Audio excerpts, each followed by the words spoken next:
Hi, welcome to my first podcast episode ever. My name's David Pasaverda, and I'm outside in my half-unbuilt sauna, and it feels appropriate because I'm going to talk largely about ADHD, and there's a lot of half-finished things going on in front and behind me, but I know that today is my deadline, so I'm doing it, and I'm going to do a mediocre job rather than not get it done at all. Oh, there's my notes.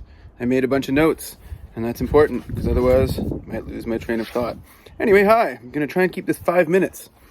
What is my goal? Why am I doing this? Well, parents and teachers need a slightly different perspective on ADHD than they've got. I have ADHD, and I found out 3 years ago, and I've realized through reading and experience in my job and with my kids that a lot of people think or don't even think about it. And so I want to help you think about it. I'm hoping this is kind of like professional development for some of my colleagues. Any teacher anywhere could probably benefit from this. And parents of kids with ADHD who maybe don't have time to read the books that I'm going to tell you about. I'm going to try and give you a concise version of how to think differently about maybe yourself, probably your kids, your students, things like that. Now, there are a lot of resources online, but none of them are me. Yeah. So, here we go. Notes. Look at that. Made some notes. This is important. Okay? I'm going to tell you some stories. And largely they're about failing forward. Let's see if I can do it quickly. One of the things, after being diagnosed and starting to take medicine, which I am a fan of, I'm very thankful for it, is that I realized how my actions affected other people. I had no idea. I just had no clue. It wasn't about selfishness. I wasn't being selfish. I didn't know that there was a way to know that other people even existed, which of course is selfishness, but it's not ego-driven, malicious, I want what I want and I don't care about other people. It's, oh my goodness, other people exist and have a perspective. I had no idea.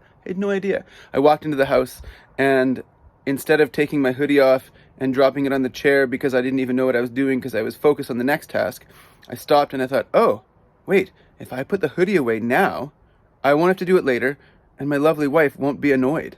And then I was floored because my whole life I'd been waiting for the ability to consider others. One time, I shot a deer.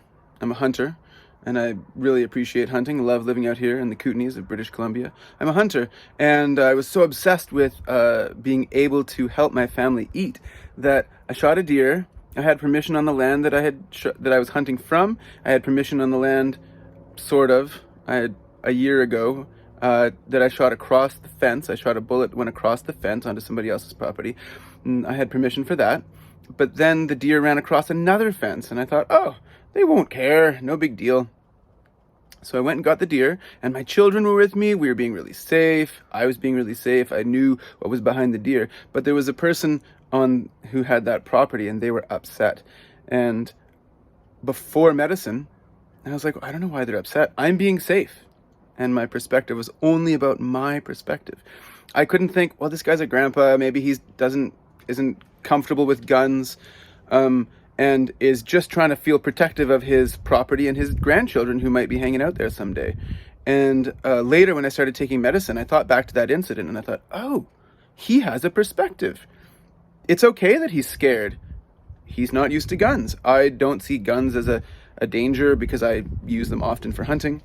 And so I was confused in that moment. But now I'm like, oh yeah, he exists. He's got a perspective. And, I don't think shame is the right word, but to my shock, I began to realize that other people have perspectives that are different from mine and are okay. That guy owns that land. He should be allowed to keep it, protected and safe, and keep his grandchildren safe and feel like he's doing a good job at that. Even if I think, well, I was keeping them safe too. Anyway, that was another story that I thought was really important. Pivotal, because I had 3 stories that were pivotal in thinking, man, there really is something going on. Another one, I took an orange across the border. And I knew we had oranges. The kids had oranges and they ate them. We were coming back from Vancouver, trying to drive all day from Vancouver to back to Cranbrook. And usually that's no big deal, but we spent 5 hours at the border because I took an orange from the car and I placed it on the inspection table, looked around trying to find the camera so I could like point to it, and then went inside and promptly forgot that I had done that because I was a little bit tired. I had stayed up late hanging out with my dad the night before, and it was fun. And we went inside and they asked if I had anything to declare, and I said we had oranges. We finished them all. I brought them in and threw them in the garbage. And the inspector, the agriculture inspector, was really upset that I didn't mention the one that I'd put on the inspection table. I thought that was a bit much, and other border guards have since said I could have gone to court and fought it, but nonetheless, I crossed a boundary. I crossed the international border with an orange. And the same thing with the deer. I crossed somebody else's boundary. I crossed a fence, and I thought, it's no big deal. And I wasn't able to respect the importance of those boundaries. In the next episode, I'm going to tell you a little bit about my work struggles. I nearly lost my job as a teacher for incompetence. I was nearly fired for incompetence. And it's time to explain that. But I don't have time in this episode because I said I was going to keep it under 5 minutes, and already I'm at like 6.5 almost. So thanks for watching. If you have any questions, please ask away. At this point, all 3 of my subscribers are, I'm going to be able to keep on top of that. But I'm hoping that this will grow and that we'll share this with the education world, the ADHD world, so that parents and teachers and students and anybody who is learning about their diagnosis can benefit from this. So that's our first episode. Don't have any sponsors yet. Hopefully, a sauna company will sponsor me for a really nice new sauna stove.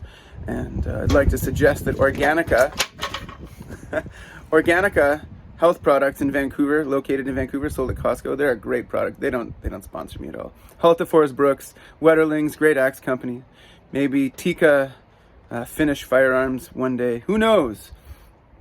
Anyway, now I'm just gonna rambling on and on. Okay, thanks for watching.